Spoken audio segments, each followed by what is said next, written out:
এখানে আমি layer properties ম্যানেজারটা নিয়ে আলোচনা করব এবং কিভাবে নতুন লেয়ার তৈরি করতে হয় সেটা আমি এখানে দেখাবো। লেয়ার প্রপার্টিজ ম্যানেজার প্যালেটটা আনার জন্য হোম ট্যাবের লেয়ার প্যানেলের মধ্যে যে প্রথম টুলটা রয়েছে এটা হচ্ছে লেয়ার প্রপার্টিজ ম্যানেজার। এখানে ক্লিক করতে হবে, তাহলে দেখতে পাচ্ছি লেয়ার প্রপার্টিজ ম্যানেজারটা চলে আসছে। বামে রয়েছে ফিল্টার, সব লেয়ারগুলো এখানে চলে আসবে। অল ইউজড ম্যানেজার, এটাকে আমি ক্লোজ করে রাখি এবং এখানে দেখতে পাচ্ছি লেয়ারের নাম, যে লেয়ারগুলো আমি তৈরি করব সেগুলোর নাম এখানে থাকবে। এটা লেয়ারটা ওয়ান অফ, যেটা আমি পূর্বে দেখিয়েছি। এটা ফ্রিজ, এটা লক, এগুলো আমি পূর্বে দেখিয়েছি কিভাবে করতে হয়। এখানে কালার, যদি কোনো কালার চেঞ্জ করতে চাই তাহলে এখান থেকে কালার চেঞ্জ করতে হয়। এখান থেকে লাইনের টাইপটা চেঞ্জ করতে হয়। কিভাবে লাইনের টাইপ চেঞ্জ করতে হয় সেটা আমি দেখাবো। এটা হচ্ছে লাইন ওয়াইড, লাইনের ওয়াইডটা বাড়ানো কমানো যায়। মূলত এখানে এই তিনটে প্রপার্টিজ বেশি প্রয়োজন হয়, colour, line type, line wide. এবং এখানে লেয়ারের নাম আলাদাভাবে লিখতে হয়। আমি এখানে একটা নতুন লেয়ার তৈরি করব। নতুন লেয়ার তৈরি করার জন্য এখান থেকে এই নিউ লেয়ারে ক্লিক করতে হবে অথবা কিবোর্ড থেকে অল্টার এন চাপতে হবে। আমি এখানে ক্লিক করলাম, এর নাম দেই বক্স, এন্টার। এখানে বক্স নামে একটা লেয়ার তৈরি হয়ে গেল। কিন্তু এখনও আমি অবস্থান করছি জিরো নামে একটা লেয়ার, এই লেয়ারে অবস্থান করছি, কারণ এখানে দেখতে পাচ্ছি একটা টিক চিহ্ন রয়েছে। অটোক্যাডে প্রবেশ করার পরেই সে ডিফল্ট একটা লেয়ার তৈরি করে থাকে, এটার নাম থাকে জিরো লেয়ার। এই লেয়ারটা থাকবেই, অর্থাৎ একটা লেয়ার ডিফল্ট হিসেবে পাওয়া যায়, তারপরে নিজের মতো করে নিজের প্রয়োজনে লেয়ার তৈরি করতে।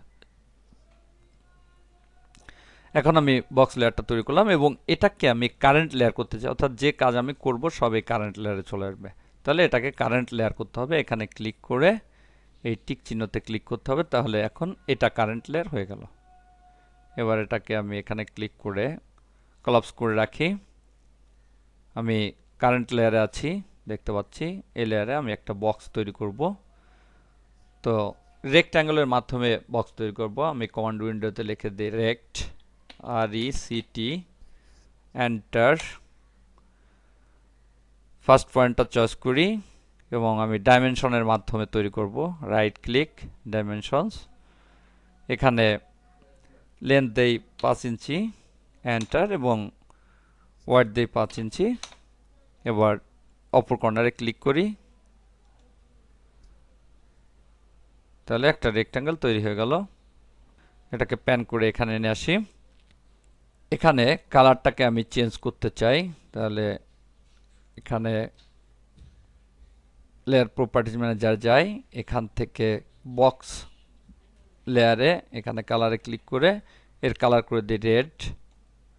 ওকে, তাহলে দেখতে পাচ্ছি এটা রেড কালার হয়ে গেল। এবার এর মাঝে আমি আরেকটা লাইন তৈরি করব। আমি এখানে লাইন নামে আরেকটি লেয়ার তৈরি করব।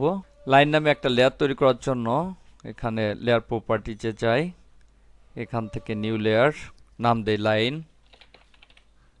এন্টার। এখানে কালারটা চেঞ্জ করে দেই হলুদ। ওকে, এবং এটাকে কারেন্ট করে দেই। আমি যদি এটাকে কারেন্ট লেয়ার না করি তাহলে আমি এখন এখানে যে কাজগুলো করব সেগুলো যে লেয়ারটা কারেন্ট থাকবে সেই লেয়ারে হয়ে যাবে। এই জন্য খেয়াল রাখতে হবে এখানে যে লেয়ারে আমি কাজ করতে চাই সেটাকে অবশ্যই কারেন্ট করে নিতে হবে এবং তারপরে কাজ করতে হবে, যাতে করে ওই লেয়ারে কাজগুলো হয়। বেরিয়ে যাই। এবার এখানে একটা লাইন তৈরি করব। এখান থেকে লাইনের উপর ক্লিক করি, মিড পয়েন্ট ড্রাগ করে এখানে এনে ক্লিক করি, দেখতে পাচ্ছি একটা লাইন তৈরি হলো, চাপি। এবার এর লাইন স্টাইলটাকে আমি চেঞ্জ করতে চাই, তাহলে এটা নির্বাচন করলাম, লেয়ার প্রপার্টিজ ম্যানেজার, এখানে লাইন টাইপে ক্লিক করি। এখানে একটা লাইন ডিফল্ট অবস্থায় এখানে থাকে অ্যাপিয়ারেন্স হিসেবে, এবং বাকি লাইনগুলো লোড করে নিয়ে আসতে হয়। এই লোডে ক্লিক করলে অনেকগুলো লাইন স্টাইল দেখতে পাবো। এখানে ক্লিক করি, দেখতে পাচ্ছি অনেক ধরনের লাইন স্টাইল এখানে রয়েছে। এখান থেকে যে কোনো একটা লাইন স্টাইল চয়েস করতে হবে। আমি এখানে হিডেন এই লাইন টাইপটা চয়েস করলাম, ওকে। এবার এটা নির্বাচন করে ওকে। এবার স্ক্রিনে গেলে দেখতে পাবো লাইনটা চেঞ্জ হয়ে গেছে। কি চাপি, তাহলে দেখতে পাচ্ছি লাইন টাইপটা চেঞ্জ হয়ে গেছে।